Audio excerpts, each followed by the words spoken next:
Hello and welcome to a genteel black hole, the home of my bookish rambles. My name's Ali, and these are my totally bloody ridiculous lists, or TBR for short.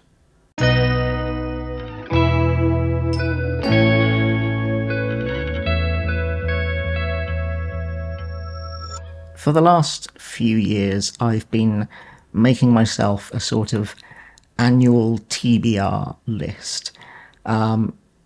It's not a challenge and it's not an obligation. It's really just a reminder to myself of what books I'm excited to read in the coming year. And then when I get to the end of the year, I like to see how many I've ticked off and how accurately I predicted my own tastes and interests. So if any of that sounds interesting to you, then feel free to stick around while I chat about what I read from this year's list and what I'm putting on next year's list.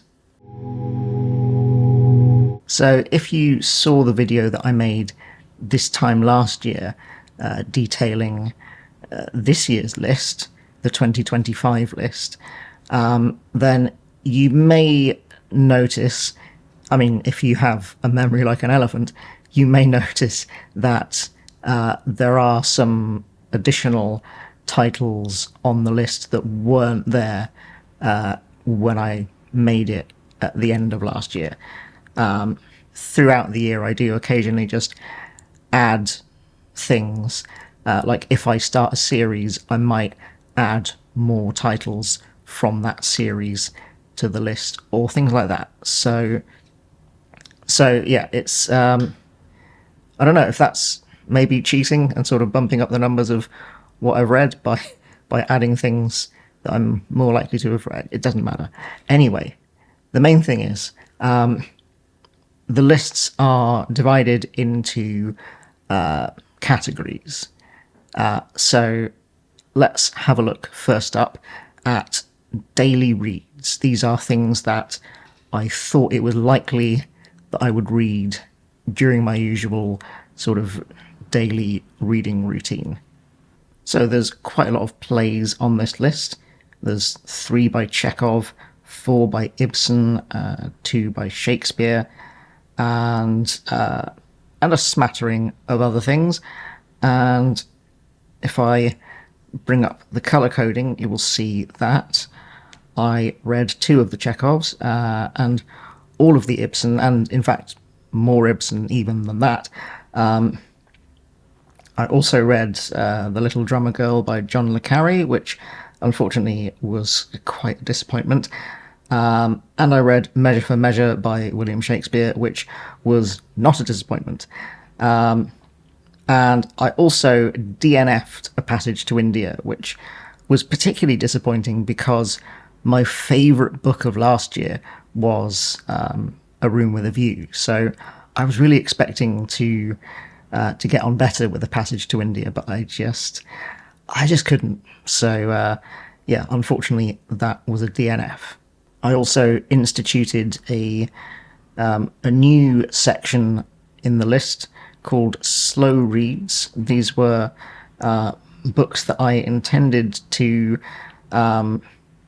read kind of in addition to my usual daily reading, things that I could pick up and work through slowly. So there was David Copperfield by Charles Dickens. There's Crime and Punishment, Moby Dick, Anna Karenina, Don Quixote, and Vanity Fair.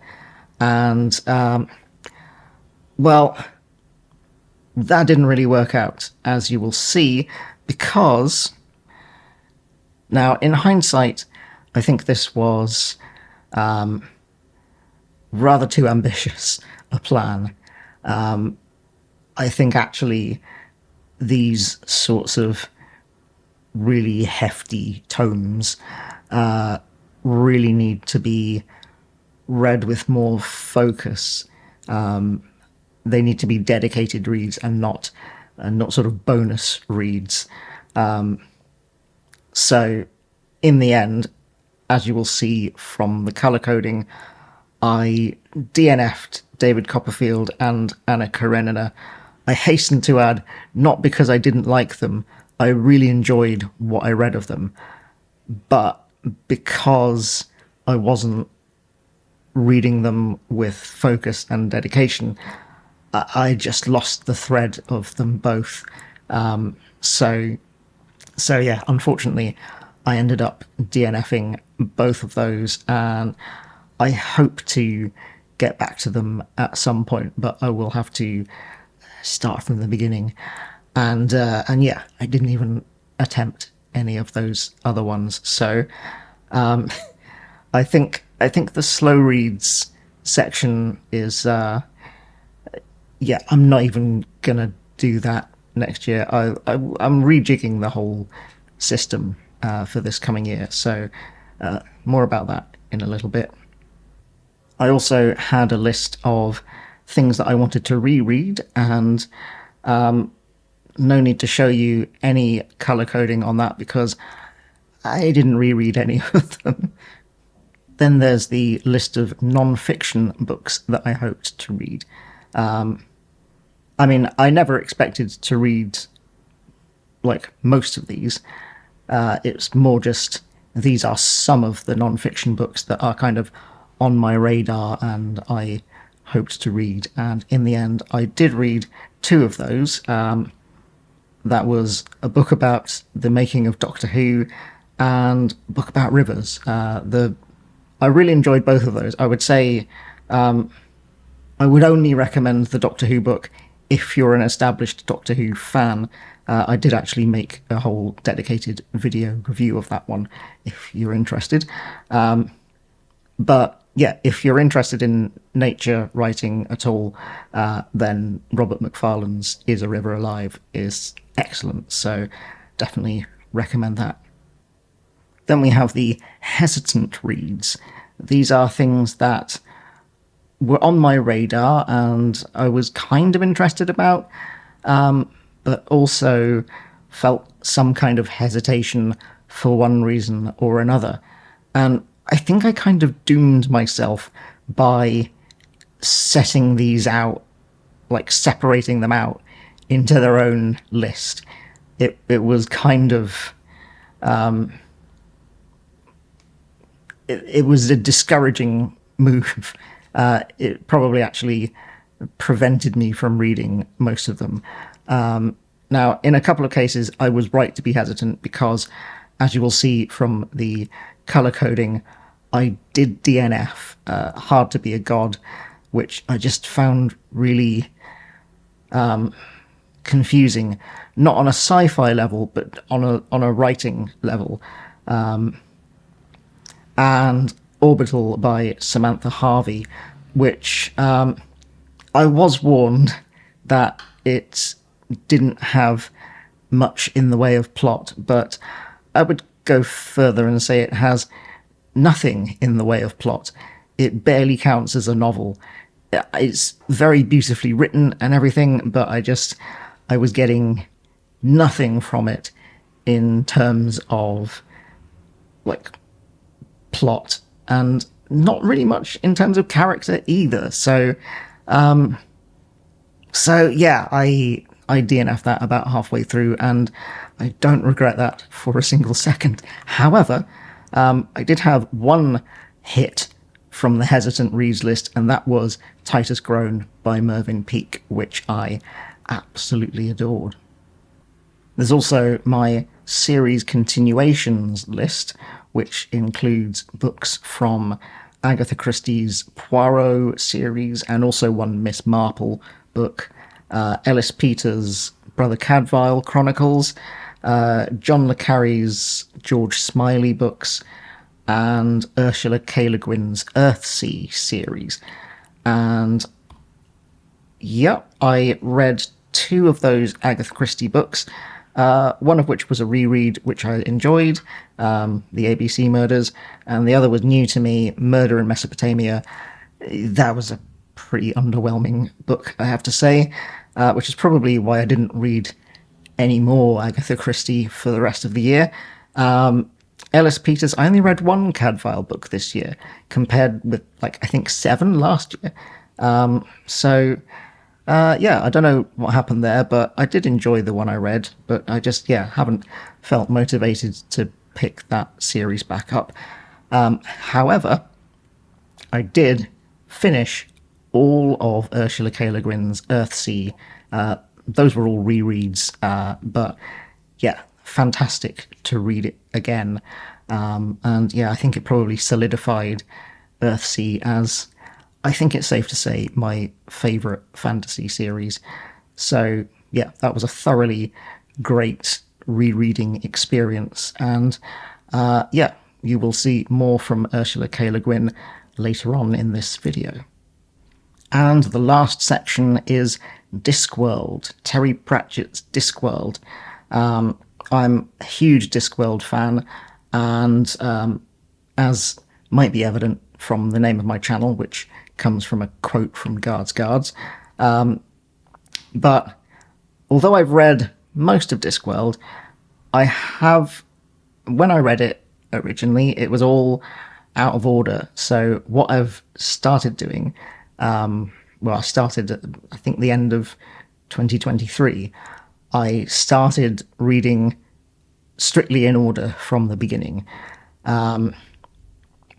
So where I was at the start of this year, I had Jingo to start with, and then I expected that I would get all the way through those and down to Night Watch. And this is easily my most successful of the lists, because apart from that one short story which I just forgot to read, I've read them all. Or, well, at the time of making this video, I'm a couple of days away from finishing Night Watch, but by the end of this year I will have finished rereading that. So plenty of Discworld, and most of it very, very enjoyable. So my 2026 list, I'm going to try a few tweaks to the layout. So the slow reads I'm not doing anymore. I do still want to do those kind of slower projects, and kind of things that I can just work through casually, but instead of big chunky books like David Copperfield or Anna Karenina, what I will be doing instead is short story collections and anthologies and things that you don't need to kind of keep the thread. You don't need to keep track of a long story. I think, things like that. Maybe some poetry. Didn't add any poetry to this list, actually, but that's my new system, I suppose, for those sorts of bonus reads. And if I do attempt any really chunky books, then they will be a much more focused read. I'm also no longer separating out hesitant reads from everything else. I don't need to be reminded that I'm hesitant to read something. I know that already, but if I just include it in the other lists, maybe I'm more likely to give it a go. So, without further ado, here is my lists, my TBR lists for 2026, and we'll start with the daily reads. This is easily the longest of the lists. So we have Ben Aronovich, Rivers of London, which is the first in his Rivers of London series. It's been on my radar for a while because he wrote a Doctor Who serial in the 80s, one of my favourite ones, with Sylvester McCoy. And yeah, when I found out that he'd written novels as well, and quite well-regarded ones, it seems. So I do want to try that, but and I've got like a second-hand copy of it as well, but just haven't got around to it yet. Yeah, then there's Richard Adams' Watership Down, which, yeah, I've never read it. J.G. Ballard, I've never read any Ballard, so I thought I'd give a go with High Rise. I'm getting back into to sci-fi now, so I'm gonna put more sci-fi on the list than there was last year. So there's Arthur C. Clarke, The Fountains of Paradise. Ammonite by Nicola Griffith. I did attempt to read it during my sci-fi slump, and I DNF'd it, but I did think it was interesting enough that I want to try it again. Catch-22 by Joseph Heller, which I think was in the hesitant section, or if it wasn't, it probably should be. Leonard and Hungry Paul by Renan Hessian. I don't know really anything about it, but I've heard really good things, so yeah, definitely interested in trying that. Ship of Magic by Robin Hobb. That's definitely a chunky one, and I'm kind of on the fence about it because I really enjoyed the first two of her. What was that first trilogy called? The Assassin's Quest trilogy. I really enjoyed the first two books of those, but the third one was a real slog, and it looks like most of the rest of those Realm of the Elderlings books are like super chunky, hefty books that, yeah, not sure yet, but maybe. Then we've got a couple of Tove Jansson books. I read a lot of Moomins during this year, and she did write some books for adults as well, so I am really interested in reading some of those. We've got Before the Coffee Gets Cold, which I was interested in, but then Mark from the Book Thing, he put it on his list of worst reads of this year, so that kind of makes me a little bit more hesitant because I tend to have quite similar tastes to Mark. So yeah, we'll see if I read that one, how I get on with it. A Quiet Place by Seiichi Matsumoto.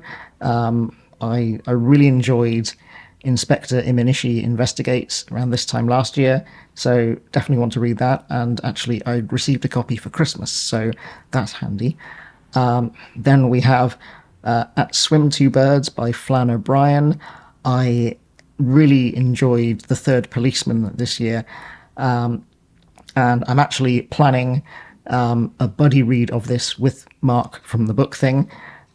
So I think it's going to be a first read for both of us. So yeah, I'm looking forward to that in what we are officially dubbing as Flannuary. Then we have George Orwell, Barbara Pym, a second attempt at Edith Wharton's House of Mirth, maybe. Because again, I enjoyed what I read of that, but it was also, it was bumming me out, I have to say. So, yeah, we'll see if I feel up to being bummed out. We've got some Virginia Woolf. I've never read any Virginia Woolf, so I think I made the joke last year that I will read some even if I am afraid. In the end, I didn't get around to it this year, so maybe next year, we'll see. John Wyndham, again, a bit more kind of classic sci-fi. And I've heard really good things about that book, so I definitely want to try that. And again, more sci-fi, a couple of Roger Zelazny novels, because I really enjoyed the short story collection that I read this year. So, yeah, I'm looking forward to more Zelazny. Next up, we have the plays. I've put plays in their own section this year because last year's list had a lot of plays in the daily reads. I think they probably deserve their own section, as they are kind of their own type of read, I suppose. So we have the last of the Chekhov plays that I want to read. We have more Ibsen, and a couple of Terence Rattigan plays. I really enjoyed The Deep Blue Sea. It's one of my absolute favourite plays, but it's been a few years since I read any Rattigan, so I'd like to get back to some Rattigan, see how that goes. Obviously, some more Shakespeare. I'm likely to read something of that in Shakestember, but maybe earlier in the year as well. We'll see. And then R.C. Sheriff's Journey's End, which I think is a First World War drama, so probably quite heavy. But yeah, we'll see. Another new category is short stories, and aptly enough, it's quite a short list, although I do plan to kind of pad it out during the year. But we have Jorge Luis Borges fictions. I'm already reading 52 Stories by Anton Chekhov, so I will continue to do so.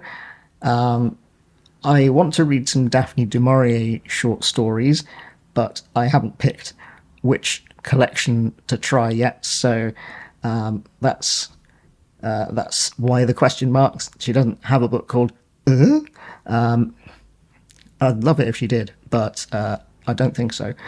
Anyway, James Tiptree Jr.'s 10,000 Light Years from Home. I've got a copy of that, and I've been meaning to get to it, and now I'm back in more of a sci-fi mood. Maybe now's the time. And speaking of sci-fi, I will also continue the top science fiction anthology that I started this year. Back to the series continuations list. So there's more Poirot and Marple to try. I would like to finish the Moomins series and then circle back to the beginning, because I never read the very first book. Maybe a bit of John le Carre. I've got the last Gormenghast book to read, so I really loved Titus Groan. So, yeah, definitely want to finish that. Maybe a couple more Cadfael. We'll see. And also, just this month, I read Annihilation by Jeff Vandermeer, so I would like to read the other Southern Reach books, or at least 2 and 3. I think the 4th one came out quite recently, so I might even get to that one, but I didn't put that on the list. Next up, it's the Discworld list, as per usual, and this year, everything on the list I have already read. I didn't add, actually, the short stories that I think go somewhere in between some of these. But yeah, I will be rereading as much of this list as I get to, and working my way towards the very last book, which is the last Discworld book I have never read. So, yeah, I guess probably 2027 is when I will get to The Shepherd's Crown, which is book 41. Next up, it's the Ursula K. Le Guin list. I have been in a real Le Guin mood these past few months, and also having kind of rediscovered my love of sci-fi, I have decided I would like to try and read the whole of her Hainish cycle. And interestingly enough, I believe Gareth from Books, Songs and Other Magic is doing a read along project over the year. I don't know exactly what the time scale of it is yet, but yeah, I think he's doing the whole Hainish series, so I might try at least to join in with that. I don't know whether I'll keep up, but I'd like to try. I have read the first 5 before. I've also DNF'd the Dispossessed once, but maybe now that I'm back in a sci-fi mood, I'll be able to get on with that one better, or maybe taking part in a read-along might kind of help to spur me on. We'll see. There's also a handful of things that I would like to reread, most of which were on the list last year and I didn't get to them, so will I get to them this year? I don't know. And finally, the non-fiction list. I didn't read a lot of non-fiction this year. A lot of what I did read I really enjoyed, and I think I say this every year, I would like to read more non-fiction, because it is something that when I find a book that's on a subject I find interesting, I can get a lot out of non-fiction. So yeah, I'll just keep reminding myself that I do want to read more non-fiction. I think the most likely thing on this list is How to Read a Tree. I definitely want to read that. I've been kind of fascinated by trees this year. I don't know why, but they've just been on my mind. So yeah, I would like to learn how to read them, which this book promises, or at least the title does. So those are my totally bloody ridiculous lists for the coming year. Why not let me know in the comments if you've read any of these books and which ones you particularly recommend, or what you're planning on reading in the coming year, or whatever else you've got on your mind. Whatever it is, I'm always happy to hear from you. But that's about it from me today. I hope you're having a lovely day, and I will see you when I see you.